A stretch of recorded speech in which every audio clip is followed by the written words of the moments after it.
dan bahagia. Bapak dan Ibu, perkenalkan saya Yeni Agus Purwanti dari SMP Negeri 2 Cepiring, Kabupaten Kendal. Bapak dan Ibu guru hebat, berpikir kreatif merupakan salah satu kompetensi yang perlu dimiliki murid agar dapat menghadapi tantangan perkembangan zaman. Berpikir kreatif tidak dimiliki murid secara instan atau tiba-tiba, tetapi perlu dikembangkan atau dilatih selama proses pembelajaran. Peran kita sebagai pendidik adalah menyediakan lingkungan belajar yang dapat mendukung siswa agar dapat mengembangkan keterampilan berpikir kreatif. Sebagaimana kita pahami bersama, aspek dalam berpikir kreatif meliputi berpikir lancar atau fluency, berpikir luas atau flexibility, dan originalitas atau kebaruan ide. Lantas, bagaimana cara kita sebagai pendidik untuk menyediakan lingkungan belajar yang dapat mengembangkan ketiga aspek berpikir kreatif tersebut? Bapak dan Ibu, mari kita simak tips-tips berikut ini.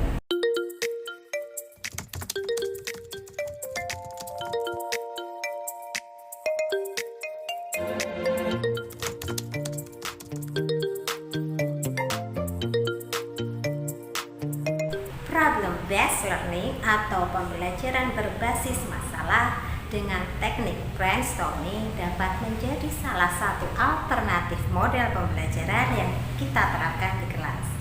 Guru memberikan pertanyaan pematik berupa permasalahan-permasalahan yang memancing siswa untuk dapat berpikir divergen sebelum berpikir konvergen. Berpikir divergen artinya siswa mencari solusi permasalahan sebanyak-banyaknya. Sedangkan berpikir konvergen artinya siswa mengevaluasi dari setiap alternatif solusi permasalahan untuk dipilih salah satu alternatif solusi yang paling efektif. Membiasakan murid berpikir divergen sebelum berpikir konvergen artinya guru telah melatih murid untuk terbiasa berpikir lancar dan berpikir luas.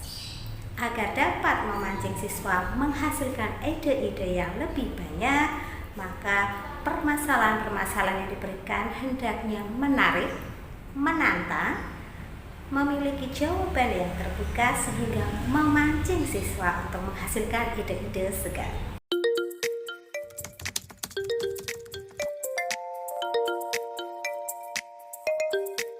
Agar murid dapat mengembangkan ide sebanyak-banyaknya, maka murid perlu memiliki wawasan yang luas.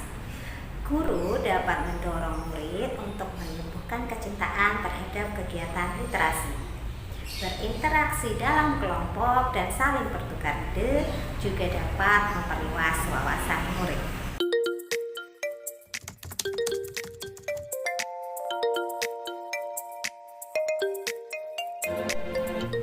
Selanjutnya adalah menghargai setiap jawaban murid.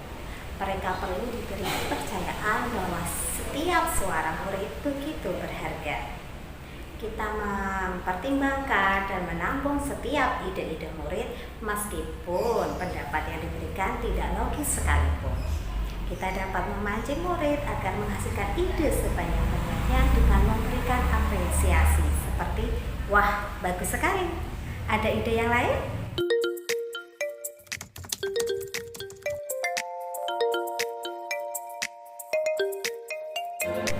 Originalitas atau kebaruan ide seringkali muncul ketika murid mengalami suatu kegagalan terlebih dahulu.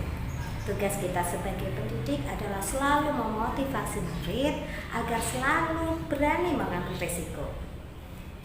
Pembelajaran berbasis project atau project-based learning dapat kita terapkan di kelas untuk melatih murid agar berani mengambil risiko. Murid diberi kesempatan untuk merencanakan, melaksanakan, dan mengevaluasi setiap tugas proyeknya.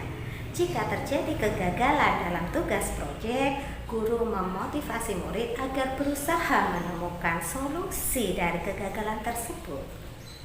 Solusi diperoleh murid secara mandiri berdasarkan pemikiran mereka sendiri. Dengan demikian, murid akan terbiasa untuk menghasilkan ide-ide segar yang orisinal dan unik berdasarkan dari pemikiran mereka sendiri. Bapak dan Ibu guru hebat, selamat mencoba tips-tips tersebut di kelas Bapak dan Ibu. Mari menjadi bagian dari perubahan pendidikan Indonesia. Assalamualaikum warahmatullahi wabarakatuh. Salam Merdeka Belajar.